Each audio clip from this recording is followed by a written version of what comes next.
fait, je pense que dans ce qu'on voit dans ces différentes présentations, et à la fois dans mon vécu d'enseignant, moi j'enseigne des disciplines liées à l'entrepreneuriat, à la fois pour des étudiants, entrepreneurs, cadres dirigeants, c'est en fait l'enjeu, c'est pas de faire mieux ce qu'on faisait, mais de repenser la façon dont on fait les choses finalement, et de ne pas être dans une simple amélioration, mais vraiment dans une rupture avec la logique de ce qu'on fait. Et dans mon travail de chercheur, j'essaie de comprendre comment les artistes, régulièrement dans l'histoire de l'art, ont réussi à transformer la façon dont on pense la normalité de ce qui devrait être bien, et donc de questionner ce qui est bien en fait. Et au départ, ces histoires-là peuvent partir de démarches scientifiques, donc c'est un peu la description de Baptiste ici, mais peuvent aussi partir parfois de gestes qui sont de l'ordre de la blague. Donc vous connaissez tous la blague de Duchamp de 1917 à New York, où il va présenter cette urinoir sans se dévoiler, et puis finalement cette urinoir qu'il appelle Fontaine en le détournant. Un exemple peut-être, Baptiste, il faudra me dire si c'est un exemple de détournement selon la définition, mais en tout cas, c'est un détournement artistique.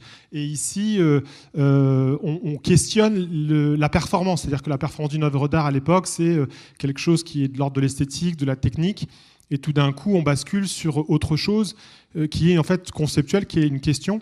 Et dans l'histoire des grands groupes ou de l'histoire de Salomon, en fait, l'innovation, elle se produit non seulement par une amélioration fonctionnelle, mais aussi par une transformation de la valeur, du sens associé aux objets. Et d'ailleurs, les designers travaillent beaucoup sur ça. Donc moi, ce qui m'intéresse, c'est comment on arrive, non pas à apprendre, mais plutôt à désapprendre, c'est-à-dire à remettre en question les valeurs qui vont orienter nos comportements.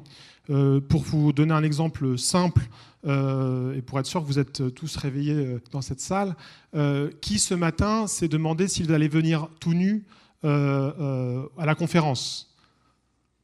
Voilà. Donc vous êtes sans doute dit, est-ce que je mets une chemise blanche, une chemise bleue? Et en fait, je pense que les questions qui ont été posées et partagées dans ces exposés, c'est des questions qui ne sont pas naturelles, parce qu'en fait, on va remettre en cause des valeurs qui guident nos actions. Donc ça, c'est un modèle d'apprentissage assez ancien, en fait, de collègues d'Argyris et Schoen, qui date de la fin des années 70, qui a donné lieu à tout un mouvement en psychosociologie, où l'idée, donc il parle d'apprentissage en double boucle. Autrement dit, en fait, notre apprentissage quotidien, il met en relation des résultats et des actions. Et puis, si vous êtes en dessous de la norme de performance normale, vous allez essayer de faire évoluer vos actions pour améliorer vos résultats. Dans le cas décrit tout à l'heure par Johanny sur Suez, quand Suez va en Argentine, en fait, l'enjeu, c'est plus d'améliorer ses actions, c'est bien de réfléchir aux valeurs qui vont structurer les actions de Suez, en se disant, peut-être, en fait, on a un problème dans la façon dont on comprend même le contexte et ce qui fait difficulté. Donc, l'enjeu de mon enseignement et de ma recherche, c'est comment on aide les gens et comment on arrive à penser l'apprentissage en double boucle ou le désapprentissage. Et pour ça, en fait, je pense que le monde de l'art et certains cours artistiques, certaines pratiques artistiques sont utiles. Alors, je sais qu'on a beaucoup parlé du design thinking. Alors, c'est toujours un peu compliqué de proposer une nouvelle méthode, de nouvelles approches. Je propose de l'art thinking que je définis comme une méthode qui permet de créer de l'improbable avec certitude. Si on fait l'hypothèse que le probable est inacceptable pour la planète, si les modèles historiques, les modèles d'affaires historiques sont inacceptables, du coup, on est obligé de fabriquer cet improbable. Alors, ça tombe bien, l'humain, il a quand même, dans toute son histoire, réussi à développer de l'improbable, qui peut se définir comme une situation qui n'est pas prédictible, qui est peu plausible, et pourtant qui peut se produire, voire être considéré comme finalement normal. Donc les exemples abondent aujourd'hui, le Brexit, l'élection de Trump, l'élection de Macron, tout ça c'est complètement improbable. Alors l'improbable c'est pas bien ou mal, ça dépend de son point de vue idéologique. On va pas rentrer sur les sujets et les exemples que je viens de donner, mais l'idée c'est de dire que finalement peut-être qu'au XXe siècle, cette fabrication de l'improbable qui était l'apanage de certains créatifs, c'est un groupe créatif, donc les artistes, les designers, pourrait être rendu plus accessible par une méthode. Autrement dit, on n'a pas besoin que vous soyez, j'ai pas besoin que vous soyez créatif, j'ai besoin que vous appliquiez une méthode pour créer de l'improbable. Alors, pour essayer d'arriver à cette méthode, j'ai étudié en fait la façon dont les artistes travaillent, et donc je suis vraiment sur la question des pratiques et qu'est-ce qu'ils mettent en place pour réussir à fabriquer ces œuvres improbables. Donc là aussi, on a une photo d'Andy Warhol qui mangeait beaucoup de soupe Campbell et qui a notamment créé cette fameuse œuvre des Campbell Soup. Je vais pas m'étendre sur Warhol, mais en gros, je suis arrivé à cette série de pratiques et de comportements que j'essaie de définir et de caractériser et de comprendre les relations entre ces activités-là. Je ne vais pas rentrer dans chacune de ces pratiques. En gros, il y a 3 phases qui sont d'ailleurs pour la première assez antinomiques avec les modèles d'enseignement traditionnels, en particulier dans une école de commerce et même en général dans la plupart des structures de formation et même dans la façon d'agir dans l'entreprise où on vous demande d'abord de penser avant d'agir. Et mon observation en tant que chercheur ou mes lectures en fait, m'ont amené plutôt à me rendre compte qu'on était plutôt dans des modèles où on fabrique et la fabrication et les artefacts vont aider la pensée et donc il y a cette interrelation. Donc on est plutôt sur l'ordre du faire avant de penser. L'autre rupture aussi assez forte par rapport au monde traditionnel du business qui est, vous savez, le ROI, le retour sur investissement. Donc on va mesurer, on va calculer un succès à venir. Or, si effectivement on est dans un contexte d'incertitude, calculer un retour sur investissement, c'est irrationnel. On est vraiment au niveau de la folie, puisque par définition, l'incertitude ne peut pas se prévoir. Donc calculer des flux de trésorerie sur 5 ans dans un univers incertain, ça n'a pas de sens fondamentalement. Et donc, les gens qui se mettent à créer ne peuvent pas calculer en fait. Donc ils vont développer des actions par passion, par envie, par plaisir sans doute, sans forcément savoir à quoi, qu'est-ce qu'il va avoir en retour. Donc là je m'appuie beaucoup sur des travaux de Marcel Mauss, début du XXe siècle, sur la notion de don contre don. J'essaie de montrer comment ces pratiques en fait génèrent de l'intelligence collective. Et puis à l'inverse, en fait, les artistes et les créateurs à la fois donnent énormément d'eux-mêmes et en même temps sont les premiers à voler, à s'inspirer d'autres. Donc là, j'utilise la notion de détournement qu'on a déjà évoquée. Donc comment on va récupérer des choses qui existent, des symboles, des matières, pour créer soi-même. Cette fabrication au départ, elle est assez peu conceptuellement, elle est assez faible finalement, souvent. Et par exemple, l'urinoir de Duchamp, au début, il n'est pas hyper intéressant. Enfin, c'est un geste marrant, mais ça ne va pas forcément très loin. Et progressivement, en fait, la résistance du réel, la confrontation du réel, l'échange avec le réel va fabriquer de l'intelligence, de la critique, du sens. Et donc, on arrive à des enjeux de critique. En fait, qu'est-ce qui se pose problème ? Qu'est-ce qui est à changer, qu'est-ce qu'il y a à remettre en question. Et donc là, ça amène d'autres pratiques, et notamment des enjeux de prise de décision dans des environnements où vous ne pouvez pas avoir d'objectifs stables et prédéterminés. Ce qui est un gros souci quand on est en position de management ou d'action en général, c'est-à-dire que comment on agit sans objectif. Pour faire très simple, quand vous faites la cuisine, vous avez 2 façons de faire. Soit vous avez un livre de recettes, vous prenez une recette, vous faites votre plat, et puis vous essayez de faire les choses correctement. Soit vous avez plutôt une démarche où vous ouvrez, qui est peut-être plus celle des étudiants, peut-être de l'école de design, je ne sais pas, d'ici, où vous ouvrez votre frigo, et puis vous allez faire à manger avec ce qu'il y a dans le frigo. Et donc la fabrication de la recette va dépendre non pas d'objectifs, mais plutôt de moyens, c'est-à-dire qu'est-ce que j'ai dans mon frigo, quelle est mon origine culturelle, peut-être je connais des gens qui peuvent m'apporter d'autres sources, et le plat va se construire au fur et à mesure que je le fabrique. Un exemple simple qui illustre cette logique-là est le fameux film Ratatouille, qui montre comment tout d'un coup une soupe va émerger, non pas par un objectif, par une recette, mais de façon émergente. Ce que je viens de décrire, c'est la notion de logique effectuelle, qui a été conceptualisé par un auteur qui est basé à la Darden Business School, qui est la dernière doctorante du prix Nobel d'économie Herbert Simon, qui s'appelle Sarasvati. Je pourrais transmettre les références si ça vous intéresse, et qui donc va essayer de comprendre comment en fait la logique effectuelle peut fabriquer du nouveau, de la création, non pas en partant d'objectifs, mais de moyens. Et toute cette histoire-là, en fait, se construit, se déroule toujours dans des contextes, dans des écosystèmes, dans des enjeux de dialogue. Et effectivement, la description de l'enjeu du territoire par rapport au projet écrit par Baptiste, elle est clé. Et donc, il y a à la fois ce dialogue pendant le processus de création et ce dialogue quand on va exposer des premières créations de son travail. Donc, voilà, je m'arrête là pour les descriptions de cette méthode qui, en fait, renvoie à différents travaux et lectures. Je serais ravi de vous partager ces éléments si ça vous intéresse d'aller plus loin. Mais le point important, c'est de creuser les pratiques, l'interaction avec les pratiques et de les rendre accessibles à des gens qui n'ont pas forcément d'expertise et qui n'ont pas fait d'études sur les enjeux de création. Et donc pour rendre accessible en fait ces pratiques, on a créé un séminaire avec un artiste plasticien qui s'appelle Pierre Tectin, qui consiste en fait à donc c'est un séminaire qui s'appelle Improbable et qui doit permettre d'apprendre cette méthode. Alors comment ça se passe? C'est assez simple. En fait, on a des conférences où Pierre Tectin va décrire, ou les artistes avec qui je travaille vont décrire les pratiques dans le monde de l'art, et puis je vais traduire ces enjeux dans l'univers, je dirais, plus d'activité économique ou d'organisation.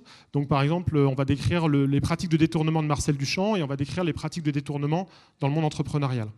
Et puis les gens vont ensuite être lancés dans des ateliers de création avec des exercices, par exemple, de détournement, auxquels on va très vite donner lieu à des retours critiques, un peu à la logique des méthodes agiles, c'est-à-dire qu'on ne va pas laisser les gens travailler des heures et des heures, on va tout de suite les arrêter, leur faire un retour et les aider à faire évoluer leur création. Et puis à la fin, ça donne lieu à des vernissages où on reprend un peu les canons artistiques avec des formats très très variés. On leur donne rien, on donne même pas de post-it. Et les gens en fait génèrent eux-mêmes les ressources et puis ils vont créer des vidéos, des performances, des sculptures. Là, on est sur un vernissage avec le groupe La Redoute. Vous avez en bas à gauche Nathalie Bala qui est la directrice de La Redoute. Donc cette histoire-là, en fait, on l'a reproduite dans différents contextes. Donc on a eu 25 ateliers à Paris avec des étudiants, des entrepreneurs et des dirigeants. On l'a fait également sur Madrid, sur Berlin, sur des contextes culturels assez différents, notamment en Finlande. On a aussi développé des pratiques plus récemment au Japon, également au Canada ou en Arménie. Et puis on a une collaboration avec les États-Unis et en particulier avec Stanford, à la fois sur des aspects scientifiques et pédagogiques pour cette méthode Art Thinking. Donc ça nous permet en fait d'éprouver la méthode, de tester sa validité, je dirais, dans des contextes culturels différents, des contextes professionnels différents. Et donc ça marche plutôt bien et c'est assez intéressant en termes de production, avec des impacts qui sont en fait de deux ordres, à la fois en termes de compétences et donc de compétences des apprentissages finalement, et puis dans les résultats. Alors peut-être juste avant, j'aimerais partager cette image. Je ne sais pas si vous devinez quel est le monsieur qui est ici. Je ne sais pas si vous reconnaissez cet homme qui est assez connu en fait, mais qui est en un contexte complètement différent. Donc ce monsieur, c'est James Allison, qui est le prix Nobel de médecine de l'an dernier, qui a fait des recherches dans la médecine du cancer. Et en fait, cette image est illustrative d'une corrélation assez forte, une corrélation forte entre les pratiques artistiques et la capacité des scientifiques à produire des ruptures majeures.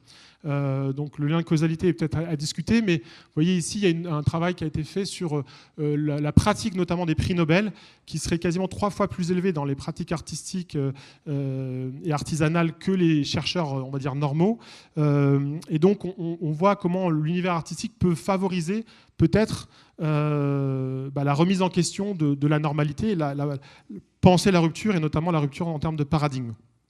Donc dans le cas des contextes dans lesquels je suis, on n'a pas la prétention à fabriquer des prix Nobel, mais en tout cas on essaye de faire remettre en question les modèles d'action et de pensée, donc les certitudes, les statu quo, les éléments qui sont pas discutés, pour essayer de penser et agir autrement, notamment sur ces questions de changement climatique. Alors pour vous donner quelques exemples aussi de production, on avait en 2012 une œuvre qui s'appelle Gilets jaunes, qui est devenue célèbre avec le mouvement récent des Gilets jaunes. Alors on n'était pas sur la question stricto sensu climatique, mais ça donne un exemple en fait cette œuvre, elle abordait déjà en fait la question de la fabrication des liens et de la révélation de la fabrication de ces liens. Donc les élèves ici, basés sur le campus de Paris de SCP Europe, avaient en fait détourné le gilet jaune et l'œuvre consistait à produire une performance où vous allez, à chaque fois qu'on rencontrait quelqu'un, passer le gilet jaune pour révéler cette construction du lien et interroger en fait comment les univers sociaux, les univers technologiques parfois freinent cette fabrication du lien. Alors au-delà des gilets jaunes, et pour revenir plus au sujet du climat, on a eu des travaux aussi assez critiques et qui révèlent en fait l'évolution aussi des élèves et de leur représentation des grands groupes, des grandes marques. Donc ici, on était sur un travail sur le campus de Berlin. Donc ça s'appelle le Manipulation, donc la manipulation des esprits, avec un détournement des bouteilles d'évian, où l'idée en fait c'était d'interroger comment cette marque va essayer dès la naissance en fait, voire même avant en fait, parce que la cible marketing marketing, hein, que ces membres marketing, c'est notamment les femmes enceintes, pour essayer de les faire consommer de l'eau en bouteille, avec ce symbole de l'enfant, qui ici est enfermé, emprisonné par le monde plastique, en fait, dès la naissance, par une telle marque. Alors les élèves ont appelé ça Evil. Je ne sais pas s'il y a quelqu'un du groupe Evian dans la salle. Alors, il y a un autre travail qui a été fait aussi qui renvoie en fait sur les questions de temporalité. Et ici, ils ont proposé une œuvre qui consiste en fait à créer une forme de musée archéologique qui serait en 2468, où on retrouverait en fait les traces de notre société, notamment des fossiles plastiques, pour essayer de marquer en fait la profondeur historique de nos comportements. Et puis une œuvre qui est à la fois un peu un détournement de l'urinoir de Duchamp, qui va aussi interroger le comportement de nos étudiants, qui, comme vous le savez, dans les écoles de commerce, ont tendance à apprécier le Ricard. Et ici, en fait, l'œuvre consistait à questionner notre pratique quotidienne. C'est-à-dire qu'à chaque fois qu'on appuie pour allumer la chasse d'eau, en fait, on fait partir de l'eau potable. Et l'œuvre a consisté en fait à proposer pendant le vernissage à servir de l'eau depuis le WC pour se servir du Ricard, et donc à interpeller en fait sur nos comportements peut-être légers en fait du quotidien qui semblent de plus en plus questionnables et nécessaire de remettre en question. Donc pour la petite histoire, les élèves ont vendu cette œuvre ensuite sur un site d'œuvres d'art, puisqu'on a aussi parfois certaines œuvres qui vont vivre au-delà dans le monde de l'art, et on est en train de constituer une petite collection d'œuvres de non-artistes. Donc on a notamment un Instagram qui s'appelle Art Thinking Collective, où on essaye d'exposer un certain nombre de ces pratiques qui révèlent des questionnements partagés. Voilà, dans tous les cas, on n'est pas là pour concurrencer ou se confronter au monde de l'art. Ce qu'on voit, en fait, c'est que les participants souvent ont une vision assez limitée, voire très négative de l'art contemporain. Et finalement, après le séminaire, ils ont une compréhension plus respectueuse du travail des artistes et de l'enjeu de l'art contemporain. Et on se retrouve bien dans la citation de Robert Filloud, donc cet artiste Fluxus français, qui explique finalement que l'art est ce qui rend la vie plus intéressante que l'art. Et c'est comment l'art peut nous aider sans doute à désapprendre et à repenser nos normalités et notre façon d'agir et de penser. Alors si ça vous intéresse, on a une conférence pour la première conférence d'Art Thinking en mai à Paris, avec tout un tas de partenaires. Donc on sera le premier soir au Centre Pompidou.